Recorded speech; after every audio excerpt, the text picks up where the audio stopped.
روب لحالو بينمدي حالها كده degmada Garadag iyo nawaaxigeeda ayaa ku soo beegmay xilli ay degmada Garadag iyo nawaaxigeeda abaar ahayd isla markaana ay ku yaraan roobabkii hore ee guga oo ku qaar ka mid ah dadweynaha ku dhaqan degmada Garadag oo mahadceliyay Allah subhanahu wa ta'ala ee ku manaystay raxmaadkiisa isla markaana ugu deeqay xilli ay u baahnaayeen hadaladoodina waxa ka mid ah sida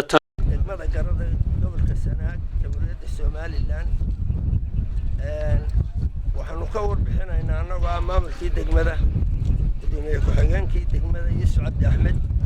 waxaanu ka warbixinaynaa nimco ilaahay xalay noo keenay magaalada iyada oo abaar ahayd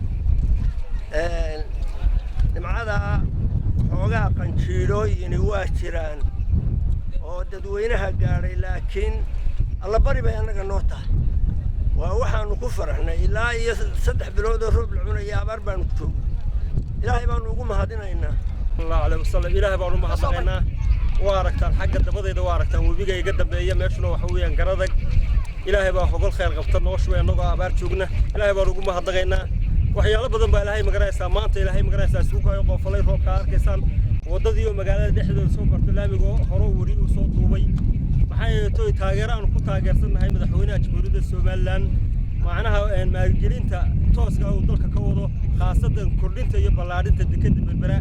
alxamdulillah rabbil caalamiin ilaahay baa ugu mahadnaqaynaa marka koowaad waxaan u mahadnaqaynaa ilaahay subhanahu wa ta'ala oo naga jabiyay abaartii inta badan haysatay oo aad arkaysaan biyaha magaalada hareer walba ka fadhiya ilaahay baan markaa ugu mahadnaqaynaa midka xiga waxaan u mahadnaqaynaa guud ahaan anaga ilaahay u mahadnaqaynaa madaxweynaha Jamhuuriyadda Soomaaliland laba arrimood oo runtii muhiim ah